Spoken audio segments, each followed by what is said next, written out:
So the first part of the lecture will be really algorithms on trees. So, but not any kind of problem, but some hard problems.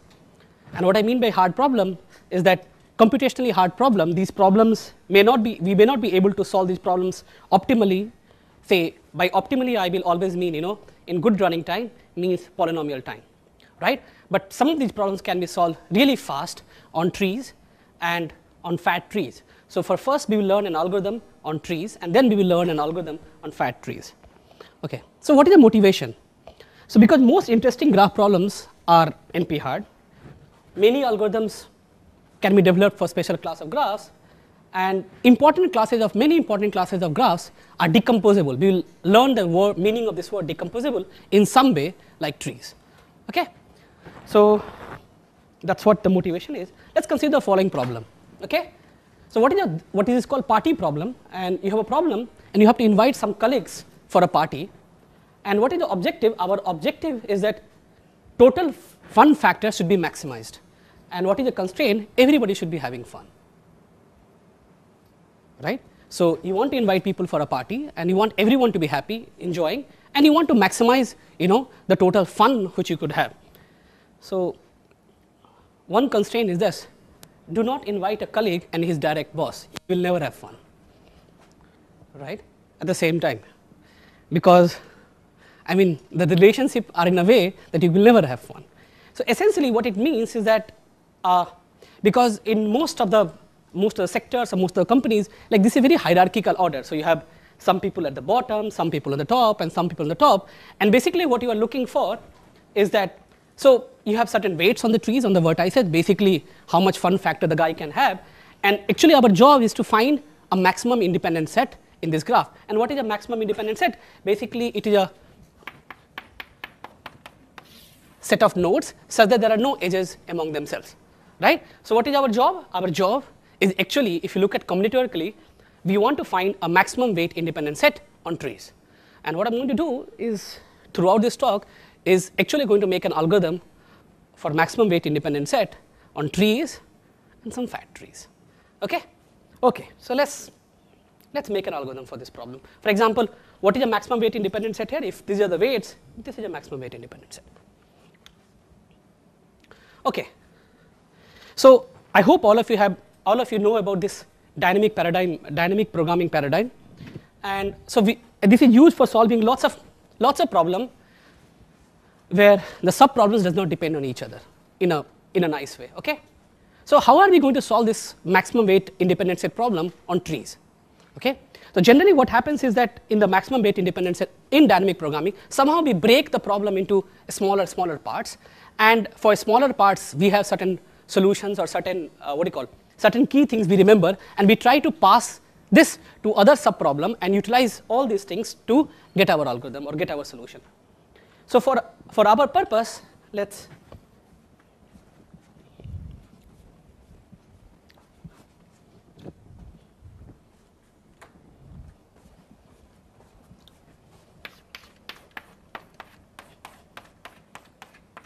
so this is our tree, and there are nodes. By TV, we will denote the subtree rooted at this particular vertex V. Okay? So we are going to keep two things at every vertex. Some sort of Boolean thing. What is A of V? It just stores something about this vertex. A of V is maximum weight of independent set in the tree below here. So here. Okay, so we are going to keep two things, A of V and B of V. Okay, so what is A of V? Is a maximum weight of an independent set in the subtree rooted below, and what is B of V is a maximum weight independent set in TV that does not contain the vertex V. So we are just going to try to maintain these two things for every vertex. Okay, and how are we going to do this? We will do this from here, like bottom to top. So now if I have a root here, so what is A of R? It is going to be the maximum weight independent set for tree rooted at R. And what is a tree rooted at R? It's a whole tree, right? So what will A of R store? It will store maximum weight independent set of the whole tree. Now how are we going to compute these things? We'll compute these things from leaf to the root. So, we will go from bottom to the top. Okay. So, what is our goal? Is to determine A of r for the root. Okay. So, what is the method? So, suppose, so think we have V and it has some children V1, V2, V3 and Vk. So, we know already A of Vi's, B of Vi. So, what we know here? We have been given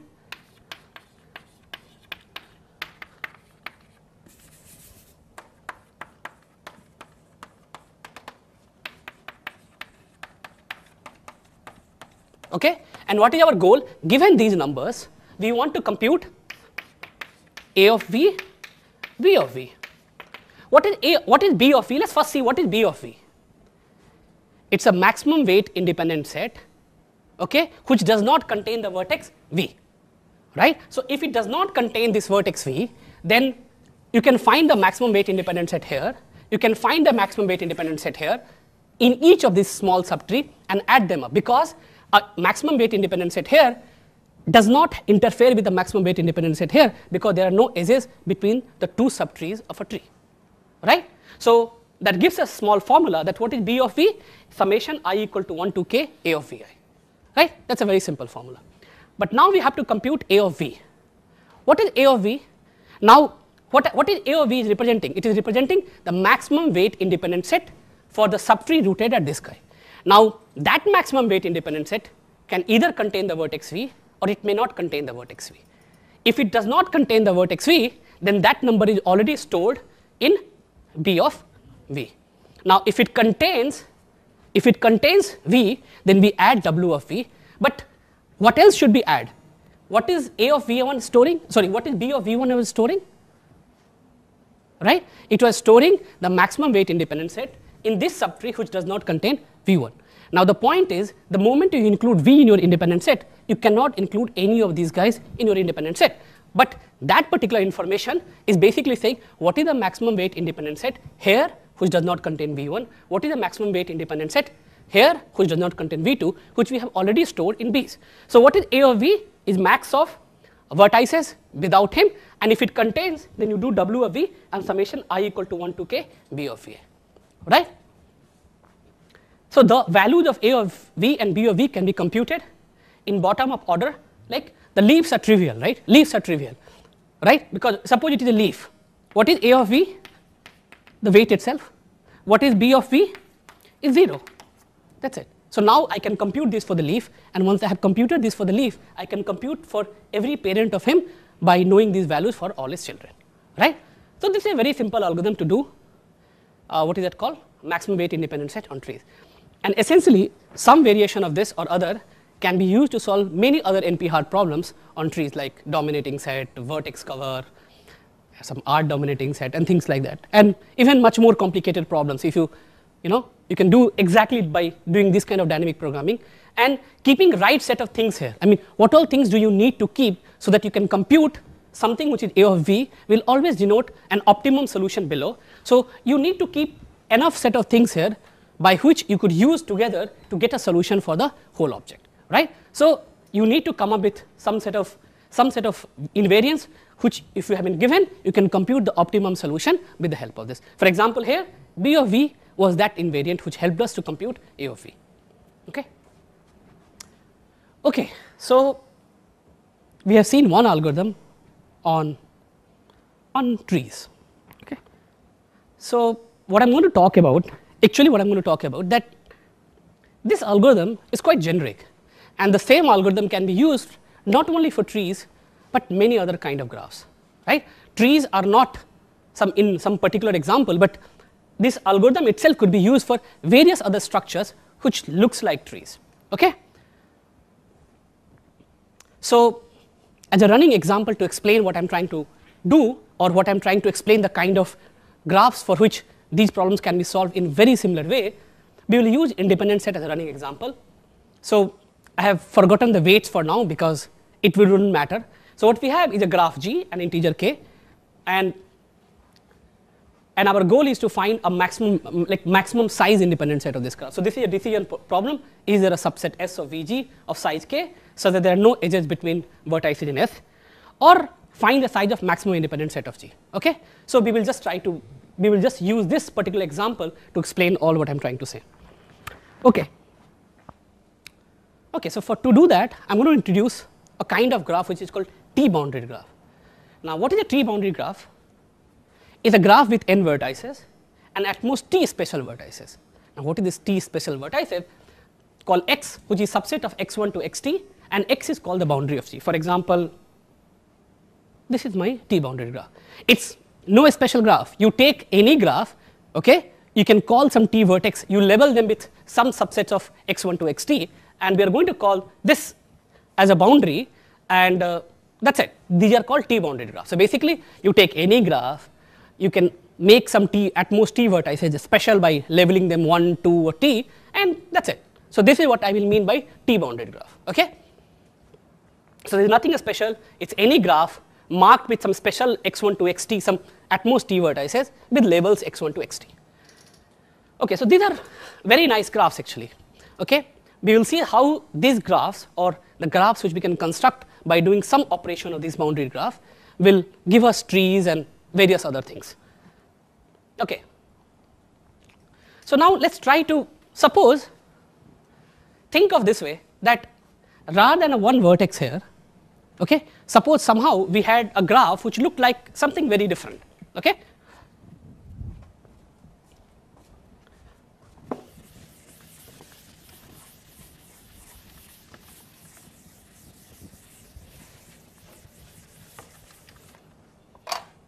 Imagine that you had a graph where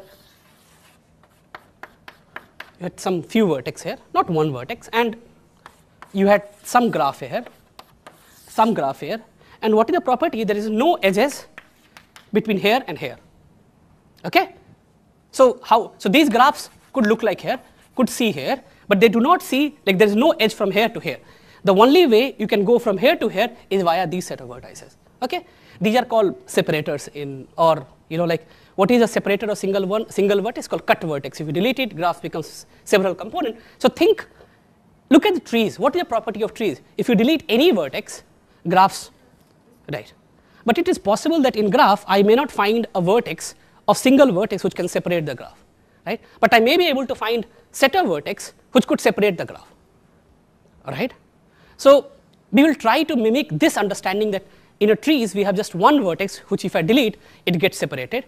So we will think, oh, what is those graphs where wherever I look, whichever part of the graph you will give me, I have some small number of vertex which if I delete, graph has several components, right? So what is the property of trees? The property of trees is that you give me any subtree, I will find you some vertex which if you delete, graph will become it. So imagine a graph class where I generalize this from one vertex to this vertex, that you give me any subgraph, I will find you a small set of vertex, say 2, that if I delete these two vertex, graph breaks into, right? So what is our objective is to try to understand these class of graphs, which looks like trees, right? In what sense? In the sense which I just now told you, that in trees, if I delete any vertex, graph becomes, gets separated. Maybe there are some graph classes where not one vertex, but there are a small set of vertex, which if I delete, graph becomes separated. Because if you remember, the most crucial observation for our dynamic programming was that if there are subgraph here and a subgraph here, and if I have a solution here, we can add them up. And how can you add them up? To be able to do that, it is important that there are no edge from here to here. And that is what we crucially used, right? If we had edge from here, we might find a cheap solution here, we might find an optimum solution here, but maybe there's an edge from here to here, and that will mean that they are not independent set. But the very fact that such edges were not there, it allowed us to compute solutions optimally locally here and pass them up to get a global solution. Okay?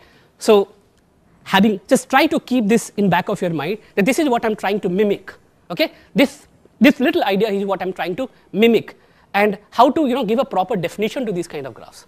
Okay? So that is what I'm trying to do. I mean, like by next 10, 15 slides, what I'm going to do is to really define this particular graph class, and how this graph class can look, and how can we make an algorithm on this kind of graph class.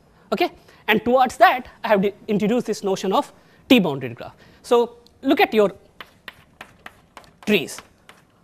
Okay, I can think of them as a one boundary graph. There is one boundary. Boundary in certain sense tells you that this is a way to go out from here to here.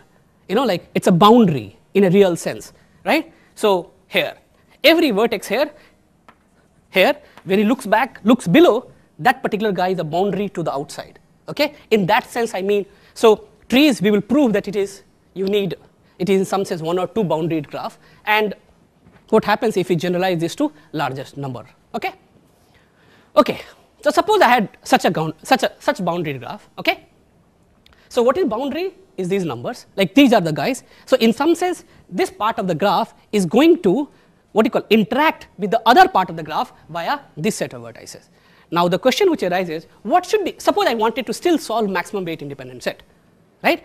Suppose I still want to solve maximum weight independent set problem, what kind of information do I need to store on this boundary that I will be able to do the kind of dynamic programming we were able to do before for maximum weight independent set problem, right? Look, so if you look before, it was a boundary. We kept certain set of information, and with the help of that set of information, we forgot the graph, right?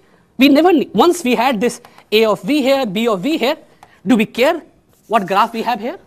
No, I can compute the information here with this information, right? So suppose now this part of the graph interacts here, what kind of information should we keep here so that I can forget this part of the graph, right? So that is what I'm going to do. Okay, so it's a very trivial generalization. So what did we try to store for the trees? We said, hey, let's keep a solution which contains this vertex or it doesn't contain this. In certain sense, that is what we were trying to do. Now what I'm going to say, hey, now what we will try to do, look at this. What is the best solution if intersection of maximum independent set from here is none, or it is x1, x2, or it is x2, x3, right?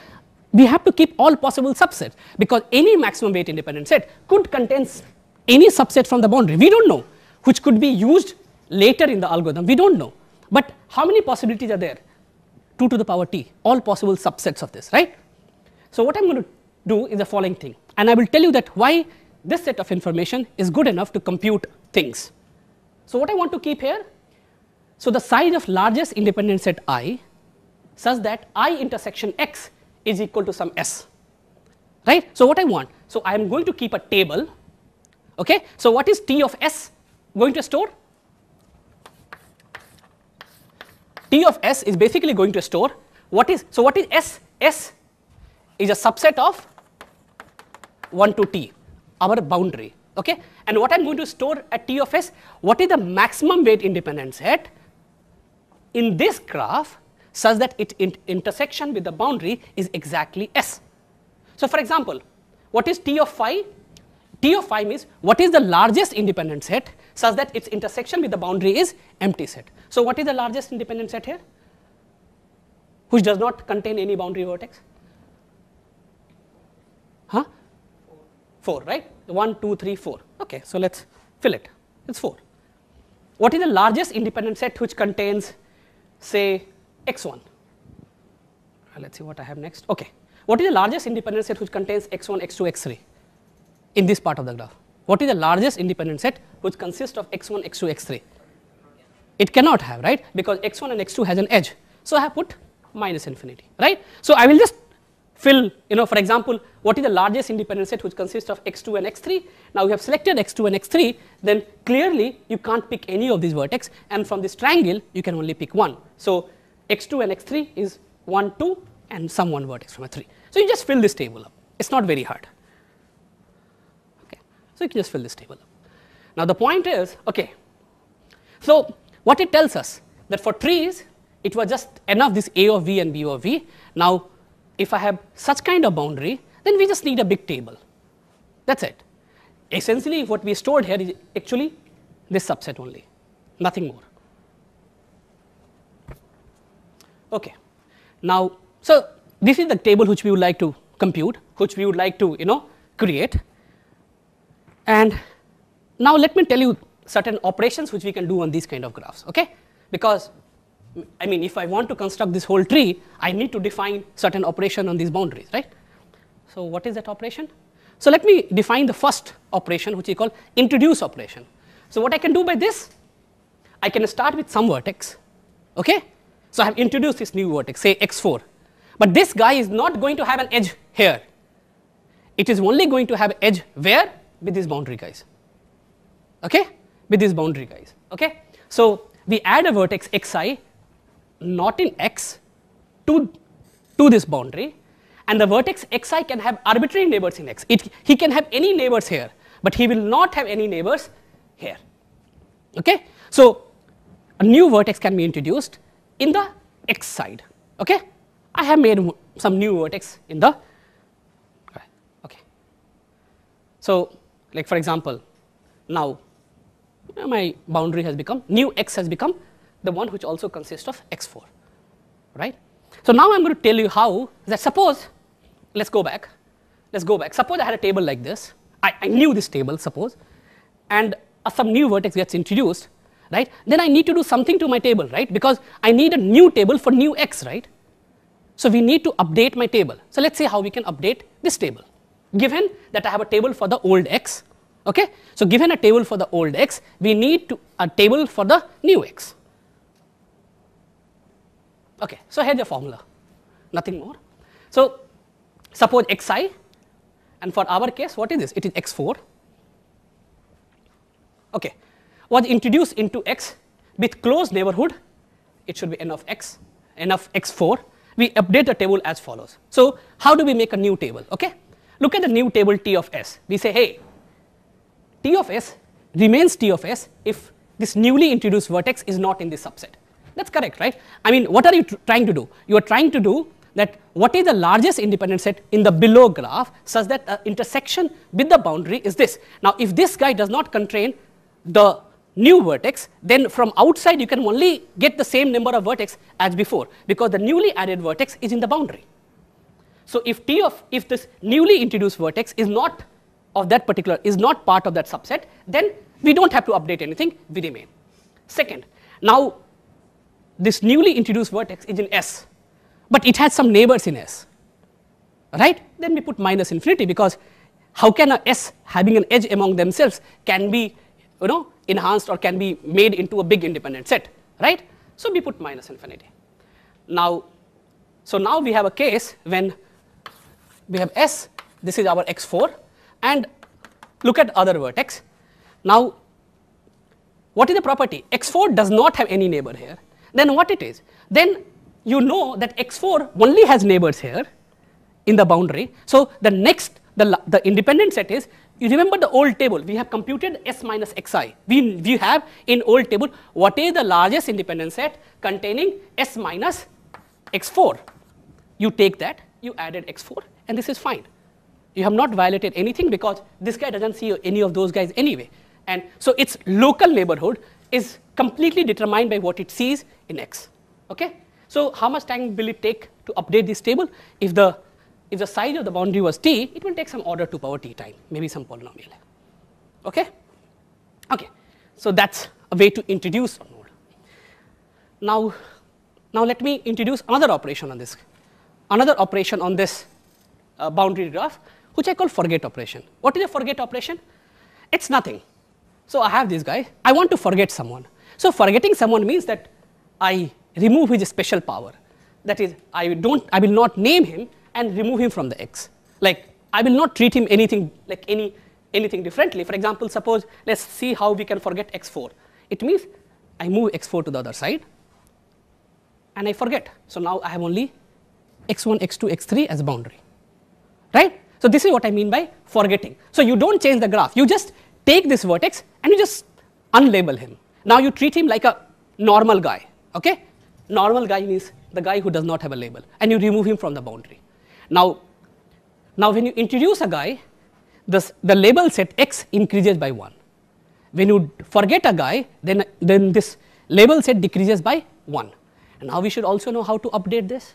We should also, like, I need to know how the new table will look like after I have forgot something. Okay, here x4, it is nothing, you know. So what is T of s? like it is a max independent set for S, right? So look, so you have here, now look at any independent set here. Now you have forgot something. That independent set might not contain this x4 or xi, or it might contain x4. That's it. So if it does not contain x4, it is represented by T of S, because previously the vertex which we forgot is part of the boundary. Agreed? That was the part of the boundary. So it means when I say T of S, what did we represent T of S? It's a maximum independent set whose intersection with the boundary is exactly S.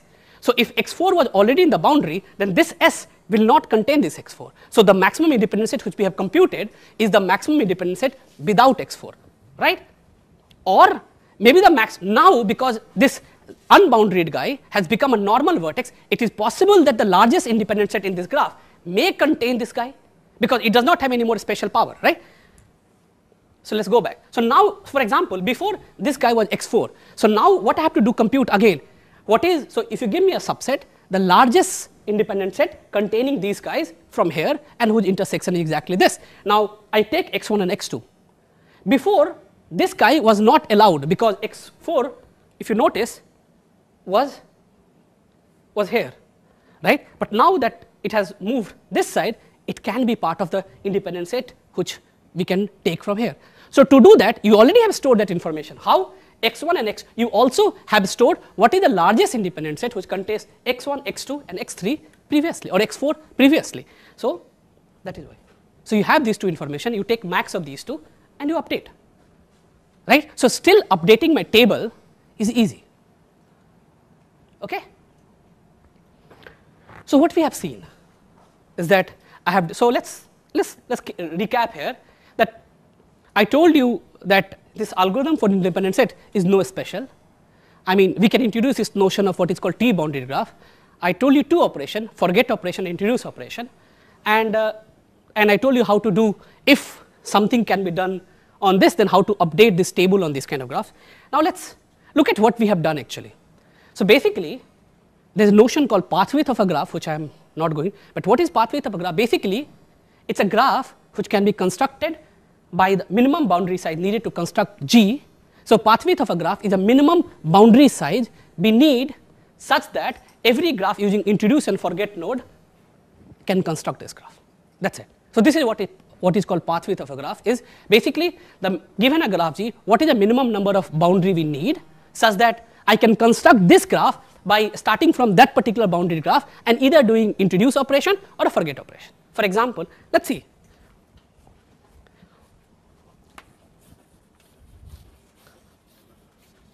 This is path, right? How can you construct this graph? What is the minimum number of labels you need to construct this graph with the operations which I have defined before? Like starting from an empty graph, I want to construct this graph, okay, by some T-boundary graph, and either by doing introduce operation or a forget operation. It was abstract before, now an example. We should at least learn how to do it for path. Anyone is willing to come and help? No? What do you want to choose? First, third. Okay. Okay. Can you introduce the middle vertex? You can do anything, it's up to you. But at the end of the day, after all of the operation, I just need this path. Which one? Okay, so let's give them name at least. Okay, no, let's give them name A, B, C, D, E, F, G. Okay, and we will use 1 to T for the labels. Okay, so now you want to introduce this guy with boundary could have been empty for a graph, so you could introduce a node. So I can introduce A with a label 1.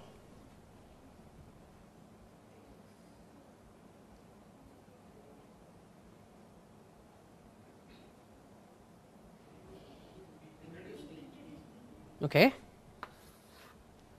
With what? Same label? Can I introduce B with the same label? Huh?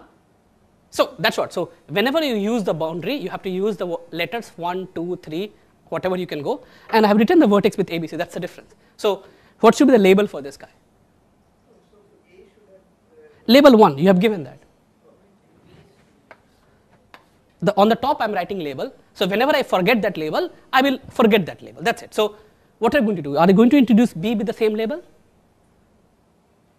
A graph, remember, no two vertex at the same time has the same label. So we are forced to make a label 2. And remember, when you introduce a node, you can give any adjacencies to the vertices with the labels, right? So if you go, what did I say?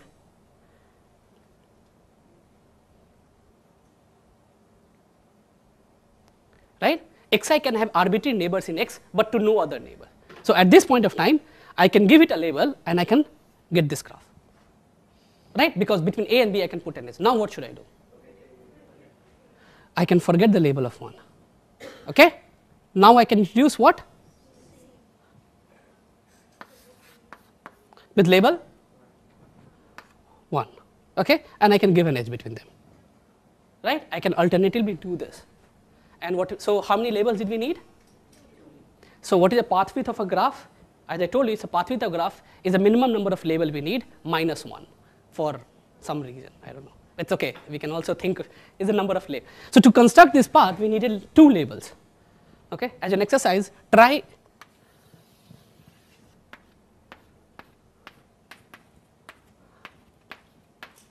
how many labels do you need for this stair? It's an exercise. Try for yourself. I mean, to just get a hang of these things. Okay? Okay. So I have defined you like one of the most technical things, which I at least used to find very hard in the beginning, which I still find, but in a really, so this is what I mean by that. I can construct this graph recursively, right? So imagine, so just for a minute, imagine, right, that, and also try to make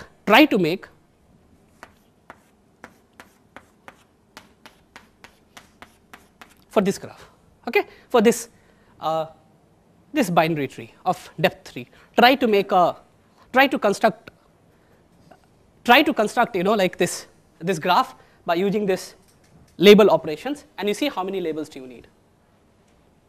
Okay?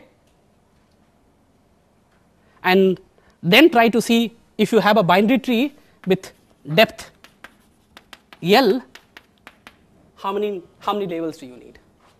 Okay? Okay. Just for curiosity. Okay. So now let's go further and try to introduce more operation to this T-boundary graph. Okay?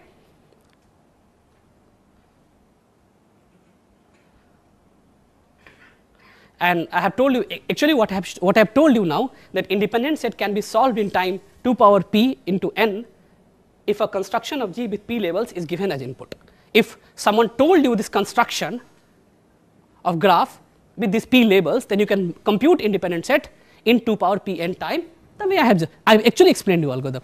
This introduce, so in the beginning you have just one node, everything is easy. Next time if someone comes, you know how to update the table, so you can actually compute the maximum independent set of this graph in this much time. Okay. Okay, let's see. Okay. And there are many algorithms. Just to give you a flavor, on this class of graph, you can compute independent set in 2 power p n time, dominating set in 3 power n time. If you are looking whether a graph is q colorable or not, where like 3 colorable, 4 colorable, these problems are NP hard on general graph. But on this class of graph, you can solve in q power pn. So for example, if p is 5 or 10, this is still constant. And if q is also constant, p is also constant. This. You can do max cut of a graph in 2 power pn. You can do some odd cycle transversal in 3 power pn. If you can find an Hamiltonian cycle of this graph actually, you can test whether the graph has a Hamiltonian cycle or not in time p power pn, right? So that is a bit more hard to do. And if you want to see whether graph can be partitioned into triangles or not, you can do in 2 power p n time. So just to tell you that independent set example was just one illustrative example, but there are many other problems which can be solved with doing something very similar to what I was trying to do before. Finding a path width of a graph. constant or non-constant? It's NP hard, NP complete. So in what sense you are asking? Huh? Getting?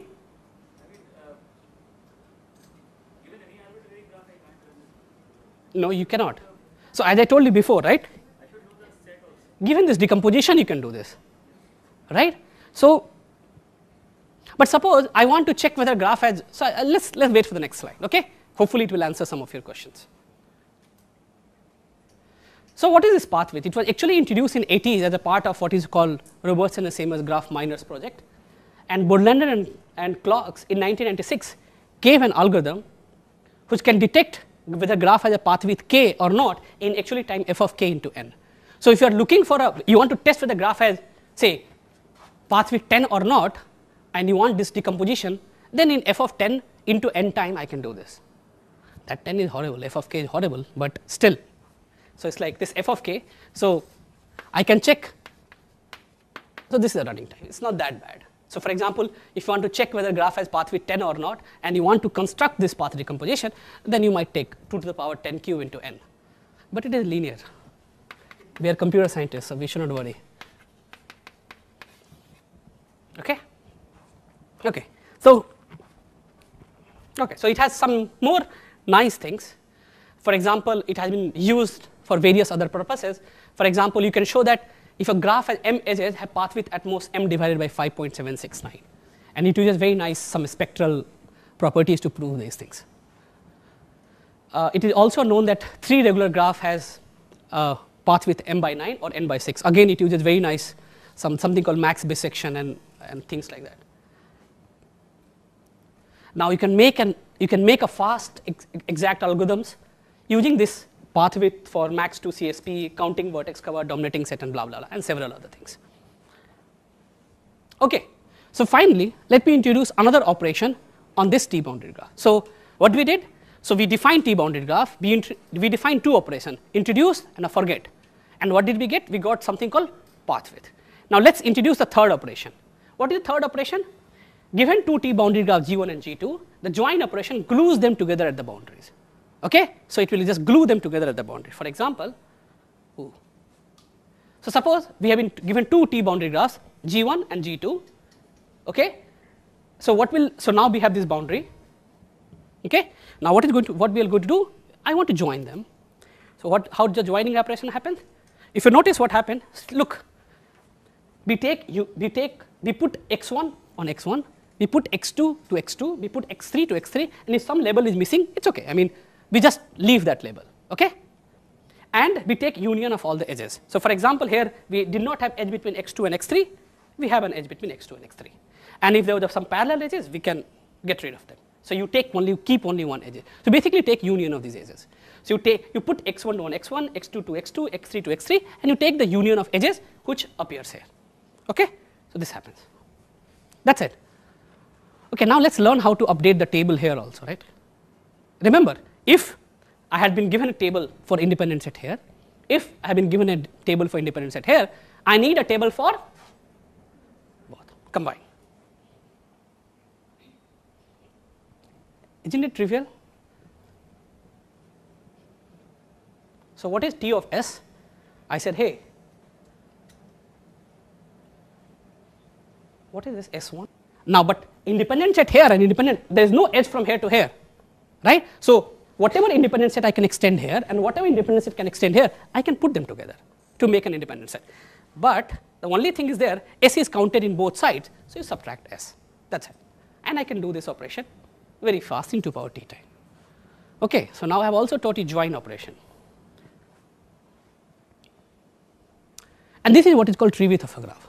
Okay, it's a minimum boundary size needed to construct G from the empty graph, and then you use 3 operations: introduce, forget, and join. And I have told you that independent set can be solved even on this graph in time 2 power t. Okay, so now someone is willing to construct trees using these operations? Look, we computed path using this. Okay, so let's compute a tree.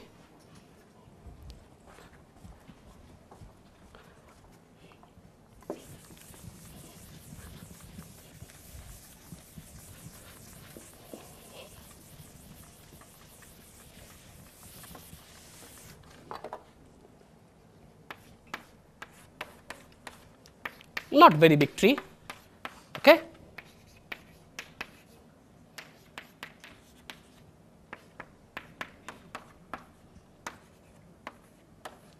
Help me to construct this graph using these 3 operations, and let's see how many labels do we need.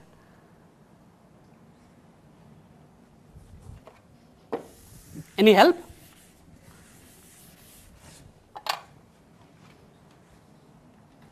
We can try to construct. So let's construct. I mean, it's okay to learn all abstractness, but we should also know how to do things at times.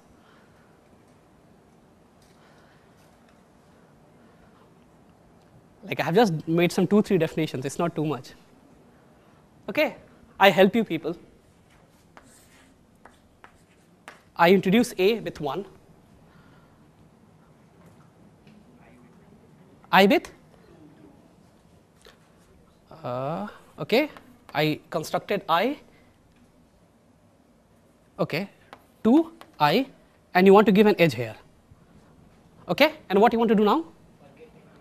Forget 1. So we have, okay, now what?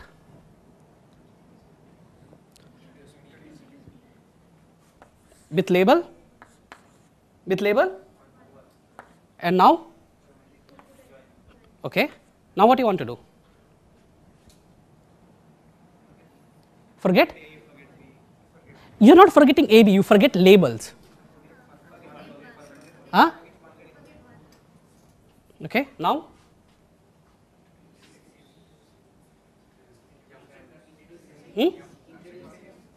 So you want to introduce what? Okay, with what? Okay. And now I want to forget? Okay. What you want to do?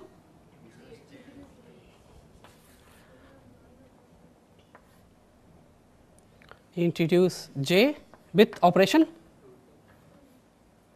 and you want to put an edge here.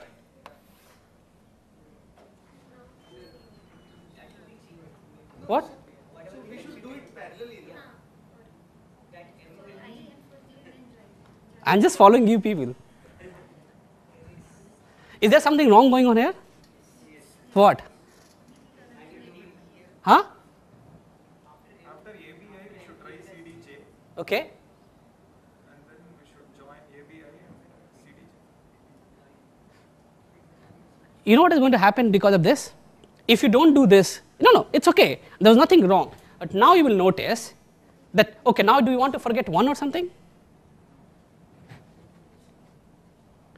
What is going to happen if you forget 1 now? You don't able to join O here, right? So you have to keep this object, because if you want to construct this part of the graph, then you have to keep this guys. But if you are going to keep this guy and this guy also, and you want to construct this part of the graph, then you need another label. And that may not be the optimal way, right? So when you are only allowed to do, say, join and introduce, that is your exercise, right? You will see how many labels do you need. But now you have this extra power that you can also join objects. So maybe this was not the right way of doing it. Okay? So what is the right way of doing it? What do you want to do now? You don't want to introduce this. Okay? So suppose it doesn't matter. I have 1 here. Now what do you want to do? You want to construct? You want to introduce J, C, D. Okay, and what is the label here? It should be 2. Okay. Now what you want to construct? You want to construct now M here, and put them together with the same label. Right? So I can construct here, so maybe you can construct in a way that it's actually this is also 1. You can construct in a way that even this is 1. It's not big deal. Now you can introduce M with a label 2. You can give an edge here. And now I can introduce M with a label 2. I can add an edge here. And now I can do parity, put 2 and 2 together, and M, and I can do this. Okay, so you can keep doing this because of this. And how many labels do you need? is at most 2. It's actually you need 2 labels, that is it. You can do this, you can try at home, it is not very hard. Okay? So in fact, you can construct any tree with 2 labels, okay? And that is why its tree width is, what is that called, is 1, because number of labels minus 1. Okay. So now more or less this is all that I want to tell you, but now let me show you some interesting thing. So I have told you how to find independent set also on graphs which can be constructed by these 3 operations in time 2 power t, where t is the number of labels. So this is also introduced as a part of graph minors, and Fellows and Lancaster in 1988 showed that you can actually recognize whether a graph has tree with t or not in f of t in n square time, but in this algorithm this f of t, if it was not a computable function. So it cannot be, this function cannot be constructed by any Turing machine, okay, deterministic Turing machine. But then in 90s Bodlander gave an algorithm which ran in time 2 power big O of tq time to test whether a given graph can be constructed with t labels or not, and actually it can give you this parse tree of this labeling. Okay. If you look at Kleinberg and Tardo's book of graph theory, no, not this algorithm book, he or she gives an algorithm which, given a, if tree width of g is at most t, constructs with a 4 t labels. It will construct you not with t labels, but if a graph can be constructed with t labels, it will give you a construction with at most 4 t labels, and it takes much lesser time, something like 16 to the power t. Okay, and this is there in the textbook itself. So, and there is also an algorithm which given on n vertex you can construct whether. So if your graph has small number of vertex, say some 15-20 vertex, you can use an algorithm which, with respect to number of vertex, runs in this much time and can give you this labeling tree. Okay. Okay. So again, you can do these kind of you can solve many problems on graphs of bounded tree width also, and this is what I mean by fat trees, because we started with a tree and then we fattened it with the big notion of this T-boundary graph.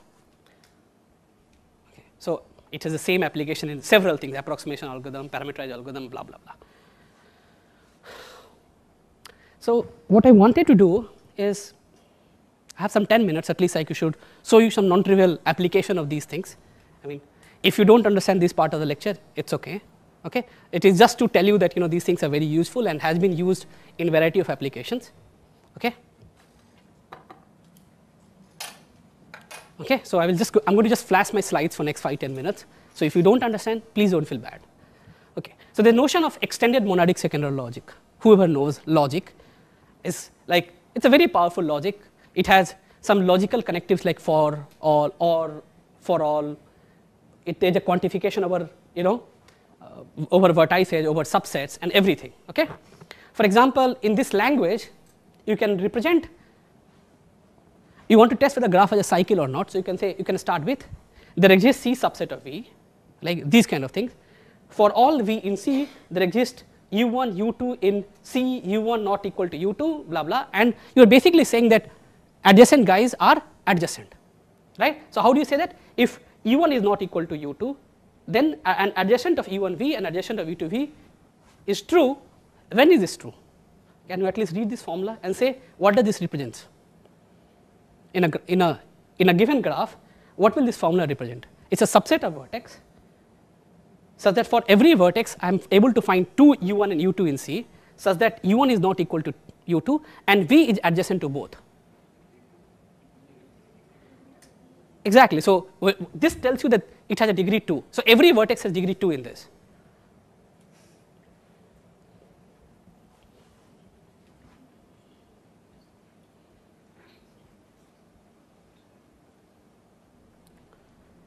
This is true if and only if graph has a cycle, right? Why not the set of disjoint cycles? At least does it rules out any disjoint cycle, set of disjoint cycles? If I start with subset of vertex for every, so if I have 2 cycles and if that is my C, then for every U1, U2, for every V in C, I can find this 2 and this. So it just tells you that it has a cycle, but this formula could also represent set of cycles, right? So because anyway, you take any graph and there is a vertex, like a leaf hanging out from the cycle. Then No, that's no. But if that is, if look at that guy, if then where is the degree 2 for that guy? So exactly, that's what I'm saying. That even though the graph is a cycle, the formula is false. No, but this formula, if this formula is true, Then the graph is a cycle. yes, that's true. Okay. So anyway, okay. So what I want to tell you is that there's something called Courcell's theorem. Okay, you don't have to worry about this, but it's a great theorem. Okay. So, okay. So what it tells you, don't worry. It says that any property, which I can write like this, which I can write in this language, some language. What is the size of this? What is the size of this formula? Can you count the size of this formula? Like some 1, 2, 3, 4, 5, 6, 7, 8, 9. Count this. That's the size of the formula. Okay. It's a constant size formula, right? I'm able to write whether a graph has a cycle or not by a constant size formula. Okay. Now, what does Courcell's theorem tells us? That look, if you have a formula which can be expressed in that kind of language, and suppose the size of the formula is mod f, then for any graph which can be constructed with w labels, there is an algorithm running in time. How much? F size of the formula, comma the number of labels into n for testing this property on graphs having this. What it means? That you give me a graph which can be constructed with say 2 or 4 or 5 labels, then I can test whether this graph has a cycle or not in how much size? Some f of the size of this formula, which is constant, my number of labels, which is still a constant, so it's basically in linear time. And there are many other properties which can be expressed in this language, like independent set, dominating set, cube coloring, max cut, odd cycle transversal, Hamiltonian cycle, partitioning into triangle, feedback vertex set, vertex disjoint cycle packing, and million other problems. So what it tells you that, imagine, we know how to construct trees with 2 labels. Okay? So now if someone asks you a problem in your exam, and if you can construct the whatever the guy wants you to find in some small formula, then you know that it has a linear time algorithm.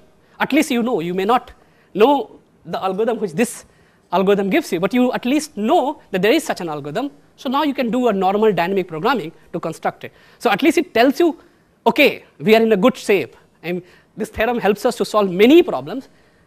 Of course, I mean, we don't know how this algorithm works behind this theorem, but at least it tells us to identify whether the problem is solvable in linear time or not. So we can use this theorem for some sort of just verification purpose. Okay. So I think I'll just give you some small more example. So the fact a graph has tree with less than or equal to 2, or you can construct this with 3 labels. So tree is precisely the object which you can construct with 2 labels. Okay. What about objects which can be constructed with 3 labels? These are called something called series parallel graphs.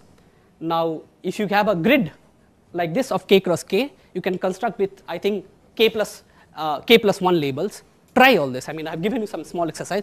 Try them out to get them. And there are some other properties. Okay, you can show that it's a very nice property about these objects, that if you can construct a graph, with 5 labels or 10 labels, then you can construct any subgraph of this with that many labels. You can also construct a graph which can be obtained by contracting some edge. Like, what is the contraction? You take an edge, you contract, and you delete self loops and all parallel edges. You can construct even this graph using the same number of labels. Okay, so this labeling operation is quite robust in that sense. Okay. So what is the tree width of k click?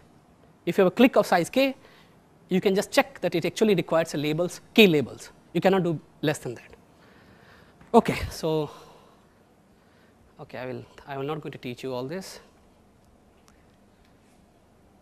I had the slide how to use this for approximation algorithm, but it's already an hour and I don't want you to go through this grill. But it's nice things, approximation scheme. Okay, so let me come to my last slides. So what we started with an algorithm for trees, a simple algorithm for hard problems. So started finding classes where we could use a similar idea. So we studied what? We studied actually algorithms and graphs that were tree-like, right? They could be constructed in tree-like manner. Well, most of the problems we consider are also easy on clicks, complete graph. Most problems which we want to study, say, what is the independent set of complete graph? 1, like on click. So why not study graphs that are click-like? If we studied the problems on tree-like graph, why not study problems on click-like graph? Well, next time, not now. Thanks. Any questions?